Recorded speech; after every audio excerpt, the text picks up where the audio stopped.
Breaking news చూస్తున్నాం. కేరళలో Nipah virus కలకలం రేపుతోంది. నిన్న ఈ వైరస్ సోకిన 14 ఏళ్ల బాలుడు ఇవాళ మృతి చెందాడు. ఈ విషయాన్ని ఆ రాష్ట్ర ఆరోగ్య శాఖ ప్రకటించింది. మృతి చెందిన బాలుడు మలప్పురం జిల్లాకు చెందిన వాడని తెలిపారు. వైరస్ సోకిన తర్వాత బాలుడిని వెంటిలేటర్ పై చికిత్స అందించారు. ఇవాళ ఉదయం అతనికి యూరిన్ స్తంభించింది. తర్వాత గుండెపోటు వచ్చింది. ఉదయం 11:30కు మృతి చెందాడు.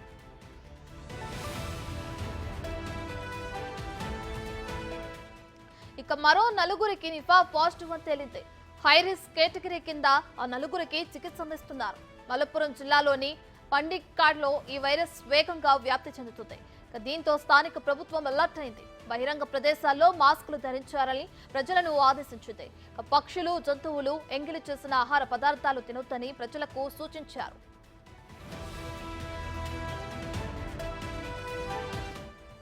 కేరళపై నిఫా వైరస్ గతంలో 4 యుద్ధం ప్రకటించాలనే చెప్పాలి. ఇక 2018, 2021, 2023లో కోజికోడ్ జిల్లాలో ఎక్కువగా ఈ కేసులు బయటపడ్డాయి. 2019లో ఎర్నాకుళం జిల్లాలో ఈ వైరస్ ఎక్కువగా వ్యాప్తి చెందింది.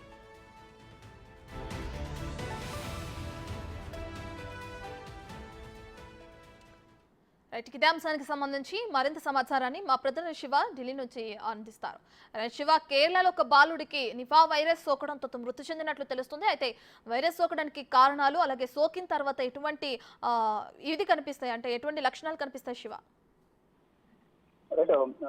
కేరళలో నిఫా వైరస్ మరోసారి కలకలం రేపుతుంది. నిన్న ఈ వైరస్ సోకిన 14 ఏళ్ల బాలుడు ఈ రోజు మృతి చెందినట్టుగా కేరళ రాష్ట్ర ఆరోగ్య శాఖ మంత్రి వీణా జార్జ్ ప్రకటించారు. మృతి చెందిన బాలుడు మలప్పురం జిల్లాకు చెందిన వాడిగా గుర్తించారు వైద్యులు. అలాగే వైరస్ సోకిన తర్వాత ఆ బాలుడికి వెంటిలేటర్ చికిత్స అందించారు. అయితే ఇవాళ ఉదయం అతనికి యూరిన్ స్తంభించిపోయింది. యూరిన్ స్తంభించిపోవడం వల్ల ఈ కిడ్నీ ఫంక్షన్ అనేది ఆగిపోవడం వల్లే ముందుగా గుండెపోటు వచ్చిందని అంటూ కూడా వైద్యులు గుర్తించారు. తర్వాత ట్రీట్మెంట్ ఇస్తున్న సందర్భంలో, ఎమర్జెన్సీలో ఐసీయూలో ట్రీట్మెంట్ ఇస్తున్న సందర్భంలోనే ఉదయం 11:30కు మృతి చెందినట్లు వైద్యులు ధృవీకరించారు. ఇక మరో నలుగురికి నిఫా ఈ పాజిటివ్ తేలినట్టు తెలుస్తుంది.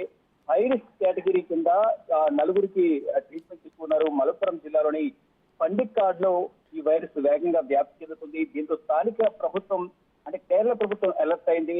అన్ని శాఖలకు, జిల్లా కలెక్టర్లకు, వైద్య ఆరోగ్య శాఖకు సంబంధించిన మొత్తం డిపార్ట్మెంట్ అందరూ కూడా అలర్ట్ జారీ చేస్తున్నారు. ప్రతి సందర్భంలో కూడా ఎక్కడికి వెళ్ళినా, బహిరంగ మార్కెట్ లో బయట తిరిగేటప్పుడు రోడ్ల మీద ఉన్న అందరూ గుమ్మికూడిన ప్రదేశాల్లో కూడా మాస్కులు కంపల్సరీగా ధరించాలంటూ కూడా రాష్ట్ర ప్రభుత్వం ఆదేశాలు జారీ చేసింది. మరోవైపు ఏదైతే ఫుడ్స్ సంబంధించి పక్షులు, జంతువులు ఎంగిలి చేసిన ఏదైతే ఆహార పదార్థాలు ఉంటాయో అవి తినొద్దంటూ కూడా ప్రజలకు సూచిస్తున్నారు. అంటే గతంలో ప్రతి సందర్భంలో కూడా మనం గతంలో చిలక కొట్టిన పళ్ళు ఏదైతే ఉన్నాయో అవి తింటూ ఉండేవారు. కానీ ఇప్పుడు ప్రతి ఒక్కటి కోతులు తినే కానీ, గబ్బిలాలు తిన్నవి కూడా అవి తినడం వల్ల ఇటువంటి వైరస్లు కూడా వచ్చే అవకాశం ఉన్నట్టు కూడా, ఏవి కూడా ఇతర జంతువులు కానీ, పక్షులు కానీ తిన్న పదార్థాలకు సంబంధించి ఆహార పదార్థాలు సేవించొద్దు అనేది ప్రధానంగా కేరళ ప్రభుత్వం కొన్ని సూచనలు జారీ చేసింది.